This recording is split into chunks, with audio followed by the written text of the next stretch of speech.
Και της τηλεφωνικής μας γραμμής, ιδιοκτήτης και ιδρυτής της CHC Group, από τα καλύτερα και ωραία ξενοδοχεία που έχουμε στην Ελλάδα. Καλημέρα, τι κάνετε? Σε όλο το Ηράκλειο, Κρήτη, Πελοπόννησο, παντού είσαστε. Στη Σαντορίνη μου την αγαπημένη. Τι κάνετε, κύριε Χνάρη μου, πώς είστε? Καλημέρα, κύριε Σπυροπούλου. Ευχαριστώ πολύ για την πρόσκληση. Καλημέρα και στους ακροατές.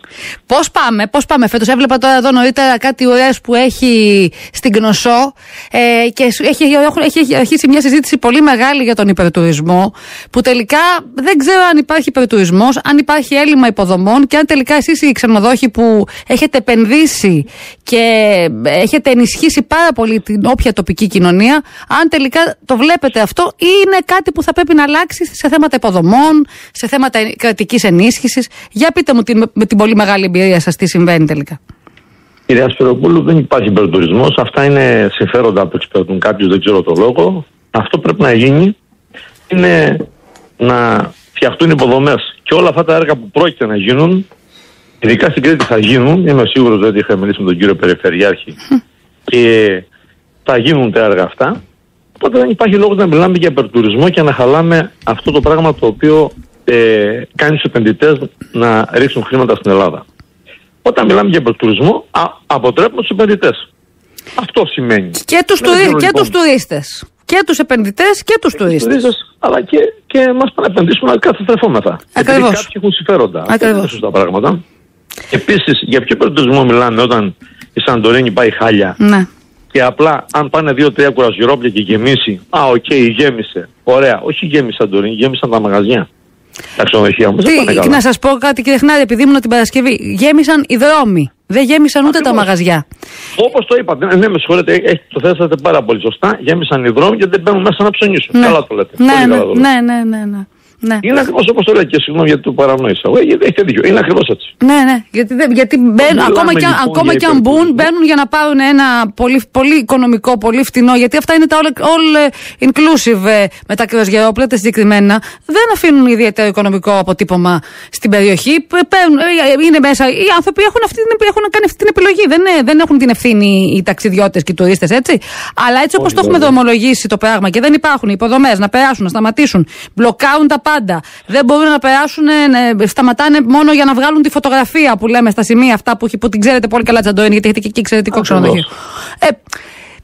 Το καταλαβαίνω, το βλέπω και εγώ με τα μάτια μου. Όπως επίσης μαθαίνω μαθαίνω από ξενοδόχους και θέλω τη γνώμη σας και σε αυτό, οι οποίοι είναι ξενοδόχοι που έχουν επενδύσει μεγάλα ποσά και έχουν φτιάξει καταπληκτικές ξενοδοχειακές μονάδες ανά την Ελλάδα, ότι βλέπουν τους τουρίστες τους να μην ξοδεύουν χρήματα σε εστιατόρια ή σε άλλες παροχές όπως ήταν στο παρελθόν και να επιλέγουν να παίρνουν από το σούπερ μάρκετ και να μπορεί να ζουν στο πεντάστερο και να τρώνε μες στο δωμάτιο. Φέτο έχει διαπιστωθεί αυτό όπως ακριβώς το λέτε. Γνώμη μου πάντα είναι ότι οφείλεται στην κακή ποιότητα η οποία πώς προήλθε. Έχουν μειωθεί κατά πολύ οι τουρίστες από τη Γερμανία και από ευρωπαϊκές χώρες και έχουν έρθει από ανατολικές χώρες. Οι οποίοι είναι λογικό να είναι χαμηλότερο το βιωτικό επίπεδο. Αντιλαμβάνεστε ότι δεν καταναλώνουν πολλά. Εκεί οφείλεται βασικά. Ο κόσμος έχει έρθει, αλλά έχει μειωθεί κατά πολύ από Γερμανία και από Αγγλία ο κόσμος. Ναι, που ήταν ο καλύτερος εντός εισαγωγικών, ξέρετε. Ήταν πάντα σε πολύ μεγάλο νούμερο και κατανάλωναν αυτοί οι άνθρωποι. Άλλο τώρα το ένα επίπεδο, άλλο το άλλο. Ναι. Εκεί είναι ένας λόγος είναι αυτός. Επίσης, για να ολοκληρώσουμε το θέμα το προηγούμενο με το θέμα που λέγαμε για τις υποδομές, να πω ότι στην Κάρπαθο, ας πούμε, για παράδειγμα, που είχαμε πρόβλημα νερού και εγώ προσωπικά έχω ξενοδοχείο εκεί μισθώσει, το οποίο του χρόνου θα γίνει Hilton. Apple by Hilton. Και φέτο πλήρωνα μέχρι και τέλος Ιουνίου, αρχάς Ιουλίου, 1-2 την ημέρα νερό, γιατί δεν είχαν νερό. Εκεί ο Δήμαρχος και ο Γενικός Γραμματέας, ο κύριος Γερακενάκης, ο Μιχάλης, πρώτος στάτησαν, έκαναν αφαλάτωση, έκαναν μηχανήματα, έκαναν αφαλάτωση και τώρα έχει πλήρως στο νησί νερό. Βλέπετε. Δηλαδή, αντιλαμβάνεστε ότι θα κοιτάξουμε να διώξουμε τον πελάτη και τον τουρίστα. Δηλαδή, ένα πράγμα έχει έσοδο η χώρα μας. Από ένα πράγμα. Από τον τουρισμό. Ας το διώξουμε λοιπόν γι' αυτό, γιατί είναι αυτοκαταστροφική ούτως ή άλλως. Εκτός από το κομμάτι του μεμονωμένου υπερτουρισμού, του μεμονωμένου του θέματος των υποδομών, Υπάρχει κάτι που πρέπει να κάνουμε συλλογικά, γιατί βλέπω λιγάκι να αλλάζει η εικόνα της χώρας και να επιλέγουν άλλες χώρες στο εξωτερικό που είναι, δεν ξέρω, αποφασίζουν να είναι πιο ανταγωνιστικές. Να μου απαντήσετε σε αυτό μετά το πολύ σύντομο διαφημιστικό. Πρέπει να πάω. Κάνουμε 2 λεπτάκια διάλειμμα και επιστρέφουμε, κύριε Χνάρη. Βεβαίως. Εδώ είμαστε στον Talk Radio 98,9 by Α. Στο μικρόφωνο είναι η Έλλη Σπυροπούλου. Στη ρύθμιση του ήχου είναι η αγαπητή Νατάσα Αδαμοπούλου. Και στην άλλη άκρη της τηλεφωνικής μας γραμμής έχουμε τον κύριο Ζαχαρία Χνάρη, ιδιοκτήτη και ιδρυτή της CHC Group, από τα μεγαλύτερα, ωραιότερα ξενοδοχεία της Ελλάδος. Μου επιτρέπετε να είμαι εγώ λιγάκι υποκειμενική, κύριε Χνάρη. Και σας ρώταγα, βλέπω άλλες χώρες, βλέπω την Τουρκία. Βλέπω άλλες χώρες που γίνονται πιο ανταγωνιστικές και εντός και εκτός εισαγωγικών μπορεί και να μας κλέβουν τουρισμό. Από τη γνώμη μου σε αυτό, έτσι. Ναι. Η παροχή υπηρεσιών προσφέρει η Ελλάδα είναι υψηλή. Οι τιμές είναι ακριβές, για να λέμε την αλήθεια. Ναι. Σε σχέση με τις άλλες χώρες. Η Τουρκία πουλάει πολύ φθηνότερα, όχι μόνο στα ξενοδοχεία, αλλά και εκτός τα καταστήματα. Το σημαντικό που έδιωξε τους πελάτες από τη Σαντορίνη και από την Μύκονο και γενικότερα θα τους διώξει από την Ελλάδα είναι αυτό. Δεν μπορούμε να πουλάμε τόσο ακριβά. Επίσης, η Αλβανία έχει γίνει πλέον πολύ ανταγωνιστή, διότι μας έχει ο πελάτης εκτός ξενοδοχείου, και τα ξενοδοχεία, αλλά εκτός ξενοδοχείου, τόσο φτηνά, που σε μια εβδομάδα και θα φάει για 2 μέρες εδώ. Αντιλαμβάνεστε λοιπόν και αυτά είναι αρνητικά. Επίσης, ένα άλλο που συμβαίνει είναι ότι όταν μιλάμε για τουρισμό στην Ελλάδα, ακούτε, πάει η Ελλάδα πολύ καλά, σπάει ρεκόρ. Αυτοί που μιλάνε πρέπει να μάθουν να μιλάνε και να εξηγούν στον κόσμο γιατί εννοούν. Ο τουρισμός δεν είναι μόνο η Αθήνα. Βεβαίως η Αθήνα δεν μπορείς να βρεις ούτε να φας ούτε να κοιμηθείς. Βεβαίως. Δεν μιλάμε για την Αθήνα όμως μόνο. Δεν είναι Αθήνα μόνο ο τουρισμός. Είναι και τα νησιά. Είναι και η Μακεδονία. Είναι και η Κρήτη. Είναι τα πάντα. Πελοπόννησος. Βεβαίως. Δεν είναι μόνο τα νησιά. Πρέπει να συγκεκριμενοποιούν και να λένε μιλάμε για Αθήνα. Όχι ο τουρισμός. Θα τα σπάσουμε τα ρεκόρ. Ποια ρεκόρ θα σπάσουμε? Όταν έρθει ο πελάτης και δεν καταναλώνει, ποια ρεκόρ σπάμε? Σπάμε ρεκόρ. Και είναι άλλο το ρεκόρ αφήξεων και άλλο το ρεκόρ καταναλώσεων. Είναι οι αφήξεις, είναι οι διανυκτερές. Ακριβώς. Και είναι και το οικονομικό που στο τέλος το ταμείο δείχνει συν ή πλην. Ναι. Αυτά μετράνε. Το κομμάτι με τις ακτοπλοϊκές εταιρείες, το θέμα με τις αεροπορικές εταιρείες, το κατά πόσο υπάρχουν πτήσεις συχνά και εισιτήρια τα οποία να μην είναι, να μπορεί να τα προσεγγίσει και μια οικογένεια, παίζει και αυτό το ρόλο τους? Βεβαίως πάρα πολύ, ειδικά στα νησιά. Τότε τα νησιά πάνε χάλια, όλα τα νησιά, συμπεριλαμβανομένης της Σέρβιας, πάνε πάρα πολύ χάλια, διότι τα εισιτήρια είναι πάρα πολύ ακριβά. Από Κρήτη για να πας Σαντορίνη, ένα άτομο είναι 186 ευρώ. Αν πάει μια τετραμελής οικογένεια. Με αυτοκίνητο? Όχι. 186 ευρώ είναι χωρίς αυτοκίνητο? Να πάει και να έρθει, αλέρα του βεβαίως. 93 ευρώ. Δηλαδή, έλεος, πρέπει να επέμβει κάποιος, δεν γίνεται. Θα διαλύσουν τα πάντα. Ο λόγος που είναι τόσο υψηλές οι τιμές είναι θέμα δικό μας, π.χ. τέλος πάντων δικής μας απόφασης? Για σκοκέρδια. Σκοκέρδια καθαρά. Εγώ έχω μάθει να μιλάω καθαρά. Όποιος θέλει ας με καλέσει να πω ότι δεν είναι έτσι. Και πιθανόν και κάποιου μονοπωλίου σε κάποιες περιπτώσεις. Κοιτάξτε τώρα, μονοπωλιακά είναι. Και αυτό που κάνει ο Βασιλάκης με την Sky Express, μονοπωλιακά είναι.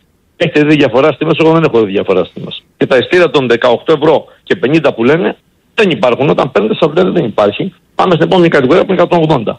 Εντάξει τώρα, αυτά τα έχουμε ζήσει. Τι μπορεί να γίνει λοιπόν, κύριε Χνάρη? Τίποτα. Πρέπει να επέμβουν οι θεσμικοί που έχουν λόγο και ακούγονται να επέμβουν. Εμείς και να τα λέμε δεν μας ακούει κανένας. Ποιος είναι αυτός ο Χνάρης που λέω? Τι με νοιάζει, δεν να λες. Αυτά δεν τα λέω εγώ. Τι έγινε, πώς τα λέω? Και να τα πείτε κι εσείς. Πρέπει να μπουν οι θεσμικοί και να δώσουν λύσεις. Όπως δίνουν πάντα και όπως έχουν το δικαίωμα να το πράξουν. Υπάρχει διάθεση να αλλάξει το πράγμα όμως? Το βλέπω δηλαδή. Εγώ δεν βλέπω να επέμβει κανείς με τα ειστήρια. Να σας πω ένα παράδειγμα. Όταν η εταιρεία. Καλά, μην μου λέτε εταιρείες τώρα. Δεν θέλω να μου λέτε εταιρείες δημόσια. Εντάξει, με κάποια εταιρεία τέλος πάντων. Μια άλλη ακτοπλοϊκή εταιρεία λοιπόν μπαίνει την ίδια μέρα με αυτή που υπάρχει και κάνει το καθημερινό δρομολόγιο, το ειστήριο κατεβαίνει 45 ευρώ. Για ποιο λόγο? Πείτε μου για ποιο λόγο. Ναι, ναι. Είναι το θέμα ανταγωνισμού. Ναι, αλλά δεν έχουν συμφωνήσει ακόμα οι δυο τους. Άμα συμφωνήσουν αύριο οι δυο τους, θα είναι πάλι 93. Έτσι είναι. Τι να κάνουμε, ρε παιδιά, αφού έτσι είναι πραγματικότητα. Άρα λοιπόν, είναι ένας συνδυασμός πραγμάτων. Αυτή τη στιγμή η χώρα μας έχει το πρόβλημα. Καλημέρα. Μου στέλνουν και μηνύματα εδώ, μας ακούνε ακροατές. Και λέει εδώ μπορεί οι αφίξεις να έχουν αυξηθεί. Όμως μας λέει εδώ η Εύα, που έχω εστίαση, να συμφωνεί μαζί μας. Βλέπω μείωση. Διότι πληρώνουν πάρα πολλά χρήματα, τους εξαντλούν οι τουρίστες, λέει εδώ η κυρία η Εύα, σε κάποια καταλύματα και δεν έχουν χρήματα για φαγητό. 4 άτομα, ένα πιάτο. Καλά. Αυτό επίσης είναι μια άλλη περίπτωση, γιατί μπορεί να επιλέξει. Με συγχωρείτε, έχει δίκιο. Έχει δίκιο, κυρία που το λέει αυτό. Ναι. Έχει δίκιο. Είναι έτσι. Πληρώνουν ακριβά. Βέβαια τώρα έχουν πέσει πολύ τιμές. Έχουν πέσει τιμές, αυτό πήγα να πω. ενημερωθεί ότι κάνουμε προσφορές για να γεμίσουμε. Ναι, ακριβώς. Αλλά αρχικά και το βλέπω και σε σημεία, σας λέω, που είναι ακριβά ξενοδοχεία και που αναγκάζονται να κάνουν προσφορές γιατί είναι άδεια, δεν είναι γεμάτα αυτή τη στιγμή. Εδώ παρατηρείται από κάποια γραφεία ο πελάτης που έχει κλείσει με ακριβό πακέτο, όταν κάνουμε μια προσφορά, να ακυρώσει και να ξανακλείσει την προσφορά. Έχουμε και αυτά τα θέματα. Ναι. Είναι και αυτό μεγάλο πρόβλημα που μπορεί να δημιουργείται. Όλα είναι προβλήματα. Ήμασταν κακομαθημένοι μέχρι τώρα. Πιστεύαμε ότι έχουμε την κότα με τα χρυσά αυγά. Όχι, δεν είμαστε κακομαθημένοι. Απλά δεν έχουμε μάθει να χρησιμοποιούμε σωστά αυτό που μας έχει δώσει ο Θεός, που είναι η όμορφη Ελλάδα. Και κοιτάζουν οι άλλοι που δεν το έχουν αυτά, με άλλους τρόπους θα μας πάνε τον τουρισμό. Εμείς έχουμε ένα καλό βέβαια. Έχουμε τη φιλοξενία, έχουμε την παροχή υπηρεσιών, αλλά πρέπει αυτά να συνάδουν και με τις τιμές. Να μην πετάμε στα σύννεφα για να είναι τα μυαλά μας πάνω από το κεφάλι μας. Και να σας πω για κάτι, κύριε Χνάρη, γιατί εγώ προσωπικά το τελευταίο χρονικό διάστημα που έχω ασχοληθεί με τον τουρισμό και έχουμε λιγάκι ανοίξει πιο πολύ επικοινωνία και μιλάμε για τον upper class τουρισμό, έχω καταλάβει και το εξής. Ένας άνθρωπος ο οποίος μπορεί να δώσει τα χρήματά του, παραπάνω χρήματα για να επιλέξει ένα πεντάστερο, να πάει μια βόλτα με ένα γιότ, όλα αυτά. Έχει λοιπόν και μέτρο σύγκρισης. Δεν είναι ότι αποφασίζει να το κάνει μόνο στην Ελλάδα, το κάνει παγκοσμίως, το κάνει όπου και να βρίσκεται. Έχει αυτόν τον τρόπο ζωής. Δεν αποφάσισε μόνο εδώ να έρθει και να χαλάσει τα ωραία του χρήματα, τα ωραία του λεφτά. Εδώ λοιπόν, αν δει ότι ούτε οι υποδομές εξυπηρετούν, ούτε τελικά η ίδια η εμπειρία είναι κατώτερη αυτού που πληρώνει, και δεν θα έρθει και θα το μεταδώσει και στους δικούς του, στους φίλους του, στους συνεργάτες του. Χάνουμε δηλαδή και από το mouth to mouth γενικότερα μετά. Χάνουμε από όλο το κομμάτι. Πρέπει κι εσείς και να πιέσετε και εμείς να πιέσουμε και να το καταλάβουμε όλοι ότι μια βαριά βιομηχανία έχει αυτή η χώρα, θα τη χάσει κι αυτή, έτσι όπως πάμε. Βεβαίως. Και είναι κάτι σημαντικό που θέλω να σας πω, να πω σε αυτό είναι το εξής. Ότι δεν έχουμε χάσει όσον αφορά τον πολύ ακριβό τουρισμό. Δηλαδή, οι περιοχές που είναι πάρα πολύ ακριβές, γιατί ο πελάτης ο ακριβώς δεν έχει πρόβλημα πώς θα τα πληρώσει. Ο πολύ ακριβώς, μιλάω για την high. Ναι. Δεν έχει πρόβλημα. Θα θέλει να πάει στην Ελλάδα να περάσει όμορφα, διότι προσφέρουμε τις υπηρεσίες που προσφέρουμε. Και το παιχνίδι του κερδίσαμε ειδικότερον στον COVID, περίοδο COVID. Ακριβώς. Κερδίσαμε τα πάντα τότε. Ακριβώς. Μπράβο μας, αλλά από εκεί μετά δεν κάναμε τίποτα. Το έχουμε τεραστικά αρνητικά. Και αυτό είναι λάθος. Εντάξει. Γι' αυτό πρέπει να είναι τα μυαλά στο κεφάλι και όχι πάνω από το κεφάλι. Ναι. Εν πάση περιπτώσει, το πελατολόγιο, το πολύ ακριβό, τα ξενοδοχεία που έχουν αυτό το πελατολόγιο δεν έχουν κανένα πρόβλημα απολύτως. Κανένα δεν αντιμετωπίζουν. Και δεν έχουν αυτό το πρόβλημα. Ούτε για το ειστήριο, ούτε τίποτα. Ναι. Θα πάνε. Ναι. Εκεί που θέλουν να περάσουν όμορφα. Όμως, ο τουρισμός δεν στηρίζεται μόνο στο 5 με 10%. Και επίσης, αν πάνε και δεν είναι και αν δεν είναι υποδομές καλές, δηλαδή αν ταλαιπωρηθεί για να πάει από τα Φυρά στη Μία μια μισή ώρα. Θα ταλαιπωρηθεί. Δεν θα καταλάβατε. Δηλαδή, ναι, μεν υπάρχει το ξενοδοχείο και εσείς που σας λέω και όσοι τέλος πάντων επιχειρηματίες επενδύουν στον τόπο για να μπορέσουν να φτιάξουν ένα πολύ ωραίο προϊόν. Όταν βγούνε, περνάνε πολύ δύσκολα και άσχημα, δεν θα ξανάρθουν όσο καλό και να είναι το προϊόν το ξενοδοχειακό και το εστιατόριο και οτιδήποτε. Δηλαδή αυτό καταλαβαίνω. Βεβαίως, όπως τα λέτε, βεβαίως, συμφωνώ απόλυτα. Να σας πω κάτι σημαντικό για να καταλάβετε την ποιότητα που έχει έρθει. Σαντορίνη, έτσι. Σαντορίνη θα μιλήσουμε. Για το συγκεκριμένα, επειδή ξέρω. Όχι τι άλλο δεν ξέρω, αλλά έχω συγκεκριμένο παράδειγμα εδώ. Πήρα ένα mini bus, γιατί Σαντορίνη, αφού ανοίχτηκα, μεταφορές, λέει μεταφορές, όλοι οι πελάτες είναι μεταφορές, πληρώνουν, κάνουν, δείχνουν. Όλοι οι πελάτες που έρχονται στο ξενοδοχείο μας λένε, πού είναι το bus station. Προσέξτε. Ναι. Εντάξει, από εκεί θα καταλάβετε. Ναι, μάλιστα. Τέλος πάντων. Λέει, να πήγαινε με στα φυράκια πώς το θέλεις με το mini bus, όχι. Σου λέει που είναι το bus station. Ναι. Άρα λοιπόν καταλαβαίνετε την ποιότητα. Ναι, ναι. Έχετε απόλυτο δίκιο.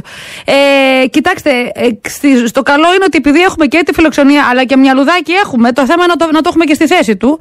Μπορεί να μας γίνει μάθημα η φετινή χρονιά. Εύχομαι, ό,τι προλάβουμε τουλάχιστον, να διορθώσουμε για τα επόμενα. Δηλαδή, να βγει φέτος η σεζόν όπως βγει, έχει και το last minute κρατήσεις από ό,τι ξέρω. Εντάξει, κάπως πάει το πράγμα. Επειδή κάνουμε, σωστά, όπως τα λέτε, επειδή κάνουμε προσφορές γι' αυτό. Ναι, ναι. Αυτό να ξέρετε, αλλά πρέπει και απ' έξω να κοιτάξουν τι θα κάνουν. Δεν γίνεται. Τα μακαρισίματα απ' έξω, ειδικά στα νησιά, πρέπει να δούνε. Γιατί πληρώνει και ο πελάτης ακριβά ο Έλληνας, αλλά και ο ξένος. Δεν θα πάει να φάει κάπου. Τι κοιτάζουν αυτό συνέννοια του πάρω μάλα και του ξένου άλλα. Οι τιμές είναι συγκεκριμένες και είναι ακριβές. Μάλιστα. Λοιπόν, εδώ θα είμαστε, θα τα λέμε κύριε Χνάρη μου, θα ξαναμιλήσουμε ξανά και στο φθινόπωρο να μου κάνετε ένα γενικότερο μάζεμα πώς έχει πάει η σεζόν. Την αγάπη μας, τα φιλιά μας, κάντε λίγο υπομονή, μπας και βάλουμε μυαλό όλοι. Να είστε καλά, ευχαριστούμε πολύ. Καλό υπόλοιπο καλοκαιριού.